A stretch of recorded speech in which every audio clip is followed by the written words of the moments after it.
Yeah, AJ Mahara here. Still using the the Dr. Ho pain pads on the back of my neck. So it's a massager thing wire. Just don't want people to get the wrong idea. This is not a big deal. I just decided that it feels too good to stop while I'm doing the video. So this video, I received a question, as I received some in email, because you can send me questions if you like it by going to ajmahara.ca/contact. And just please don't include a lot of information with your question, because unfortunately I wish I had time to go through people's emails, and respond, but I don't. But if you have a question and, for some reason you want to post it on the channel, or right now I'm not doing live streams, you can always ask that way.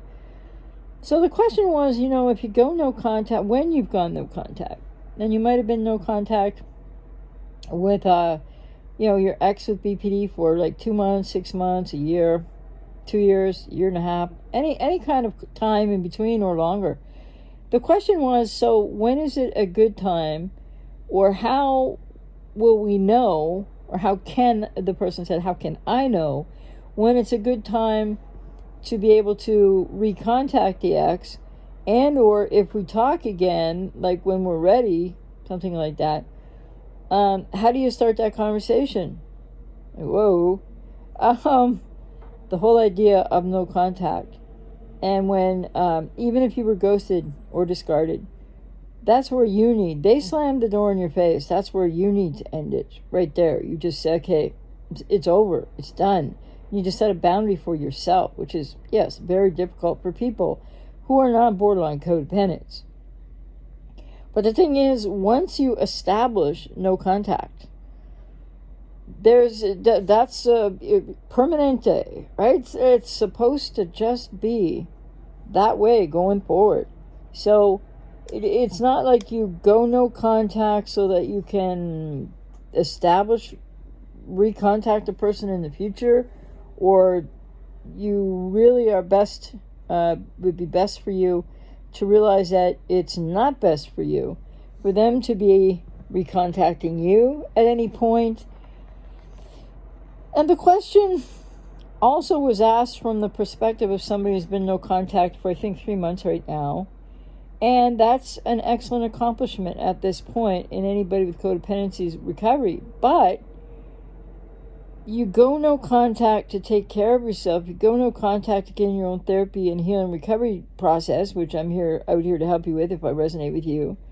But you don't go no contact to undo it, ever.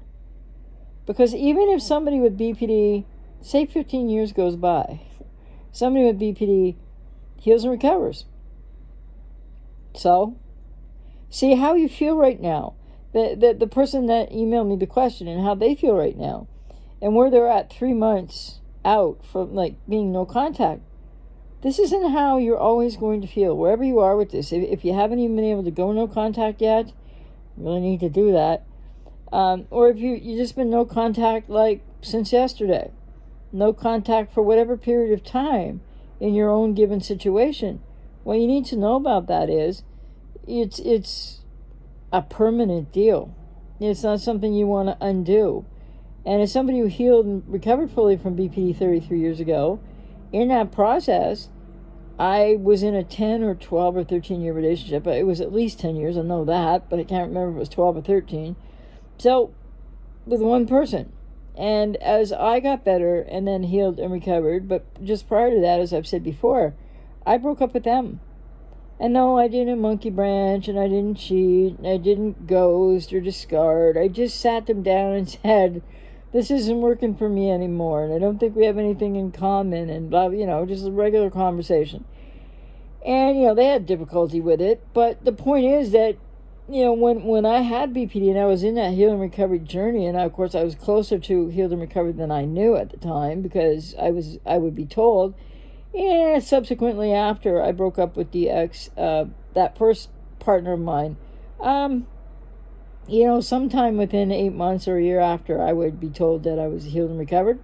As I said, I didn't just pronounce myself healed and recovered. So, but the bottom line is, people with codependency, this kind of a question, no contact, how would we start the conversation again when there's contact? need to really realize you got to go no contact for your own well-being, to your own healing and recovery. And there's no looking back. And because when you get through your own healing and recovery journey, you won't even have it on your mind anymore. That's why it's so important for you to go to therapy, so that you don't have to be thinking about or ruminating, or all this stuff about the ex, which goes on for people for, well, when you go no contact, or if you haven't yet, it goes on for people for a long time. But the more time that passes that you're not no contact, sorry for the double negative again, the more difficult, the more you're blocking your own recovery, and the more difficult it will be to heal and to move forward. So, these BPD relationship breakups are very unique. They are very painfully unique. They are very exceedingly complex, complicated, and require a lot of healing and recovery work from non-borderline codependents. And videos, I hope my videos help you, and videos are great and books are great, but they're no replacement for therapy. You need to get into therapy and in your own healing recovery journey. So I would imagine that the person that asked the question isn't fully understanding what they've been dealing with, what they're up against in their own healing and recovery, and where that's going to take them, so that that question won't even cross their mind. How will I talk to my BPDX when it's time, or when we recontact each other? Please don't fool yourself into thinking that you're going no contact for now, that you're going no contact to see what happens, that you're going no contact to wait for them to change while you do nothing. No, you need to get active, proactive in your life. Get into a therapy, healing, recovery process.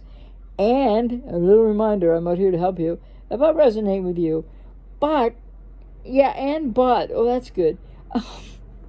It's so important to realize that these are decisions. The no contact decision is one that A, people need to make for themselves, and B, it is your pathway forward, along with getting into therapy and working on yourself and learning how to focus on yourself. And when you invest in that process for yourself, you will learn how to stop ruminating and thinking about the ex, and then thinking, well, when are we going to reconnect, and how would we start that conversation? Because it's a reconnect that should never happen, that is not in your best interest, and that you won't be interested in, more to the point, if you actually get into therapy and work on codependency recovery and healing from the relationship. So it's really important to know that your decision that you need to make, if you haven't made it already, for no contact, it's not something you want to undo, change, or step back from, even years later. So one other thing I'll just share quickly is, I hurt some people when I had BPD, and it wasn't really like relationship stuff, because I didn't get into a relationship till I was, guess around 23, 24. I guess it was closer to 21. I don't remember anymore. I'm too old.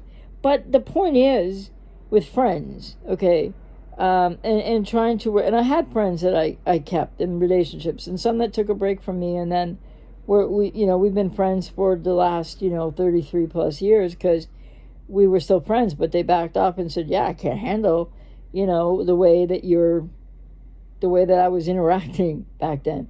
So but there are people that maybe there were 6 or 8 or 10 people all told that went no contact from me, like that were friends, many moons ago.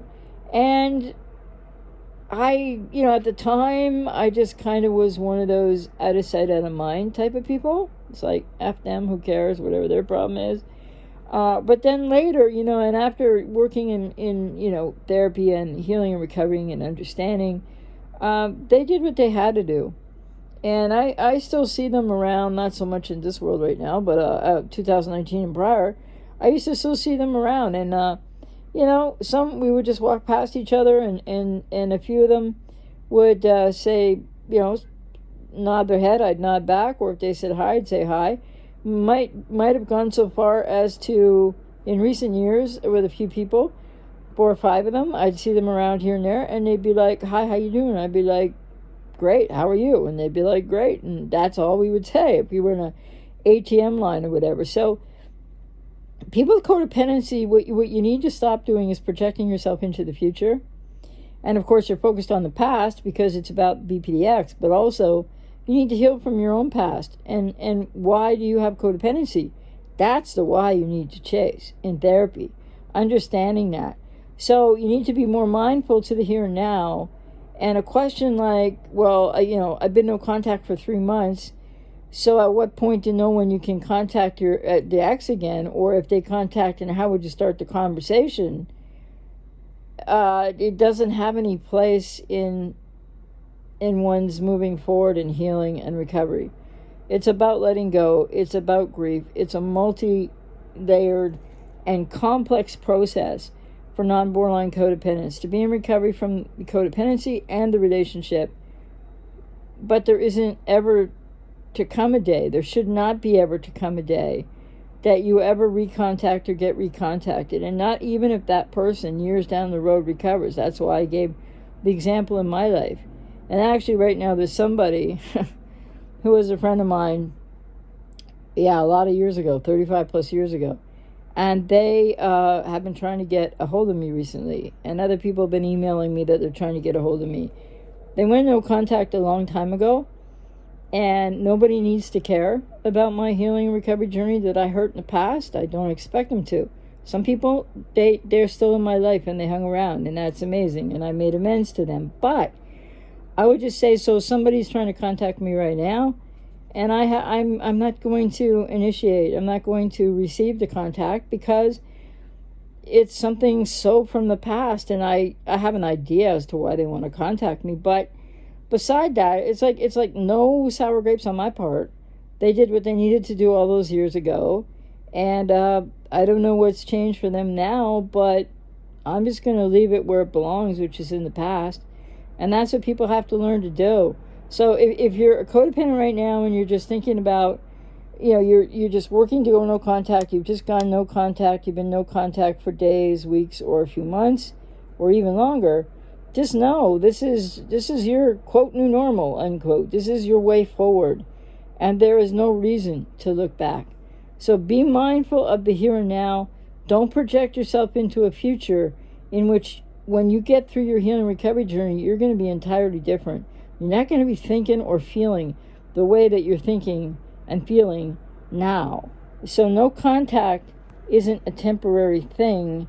It's a permanent thing.